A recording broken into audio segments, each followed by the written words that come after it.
ერთიანი ნაციონალური მოძრაობის თავმჯდომარე თინა ბოკუჩავა მიხეილ სააკაშვილის ბოლო განცხადებას ეხმაურება და აცხადებს, რომ ყოფილი პრეზიდენტის პოსტი მისთვის მოულოდნელი იყო. ბოკუჩავას შეფასებით, სწორედ იმპულსურმა და არათანმიმდევრულმა გადაწყვეტილებებმა განაპირობა ის ვითარება, რომელშიც დღეს ოპოზიცია იმყოფება. მიხეილ სააკაშვილმა სოციალურ ქსელში დაწერა, რომ ნაციონალური მოძრაობის თავმჯდომარის პოსტზე მისი კანდიდატი ნანუკა ჟორჟოლიანია.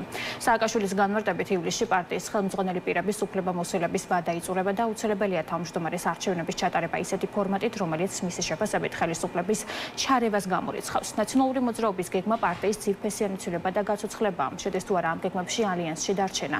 მაშო დიასამიძე დაინტერესდა ოპოზიციის გეგმებით, მაშო გისმენთ.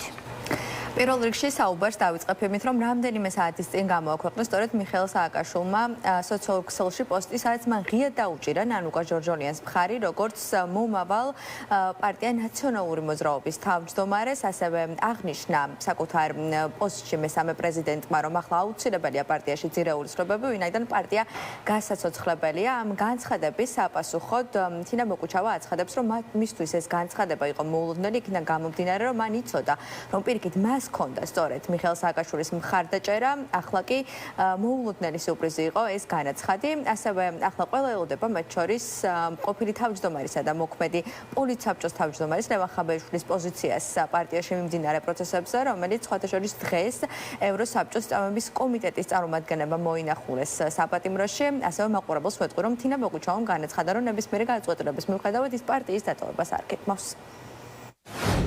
რაც შეეხება ნაციონალურ მოძრაობაში ცვლილებებს, ისინი იქნებიან ძირეული და არა კოსმეტიკური. პარტია არა მხოლოდ გასაცოცხლებელია, არამედ იმაზე უკეთეს ფორმაშია მოსაყვანი, ვიდრე იყო 2003 წელს. ივლისში ყველა თანამდებობის პირს პარტიაში უმთავრდება ვადა. აუცილებელია თავმჯდომარის არჩევნები იმ ფორმატით, რომელიც რეჟიმის მხრიდან ჩარევას გამორიცხავს. ჩემი თავმჯდომარეობის კანდიდატი არის ნანუკა ჟორჟოლიანი. მას აქვს გამოცდილება, ენერგია, ხედვა, რომ ამ გამოწვევას გაუმკლავდეს. ამავე დროს ვთავაზობ არჩევნების პროცესში შემოვიდეს ყველა, ვისაც რეფორმების სურვილი და ხედვა აქვს. ასევე არჩევნებში მონაწილეობა შეეძლება ყველას და ეს უნდა იყოს ხედვების შეჯიბრი. ნანუკა გამარჯვების შემთხვევაში რეფორმებს გაატარებს პარტიის ბირთვთან, როგორც ვეტერანებთან, ასევე ახლებთან ერთად. ამ ყველაფერში მათ აქვთ ჩემი სრული ნდობა. სხვა პარტიების უმრავლესობისგან განსხვავებით NM არ არის არც ბიზნეს პროექტი, არც ერთი ადამიანის მართული პარტია. ის ქვემოდან ზემოთ იმართება მრავალრიცხოვანი სახალხო ბაზით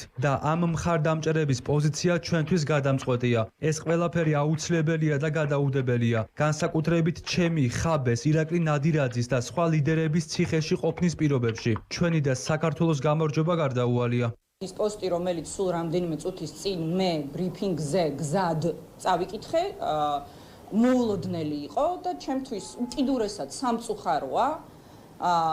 და მიმაჩნია, რომ სწორედ ამგვარმა იმპულსურმა და არათანმიმდევრულმა გადაწყვეტილებებმა მიგვიყვანა იქამდე, სადაც ვართ.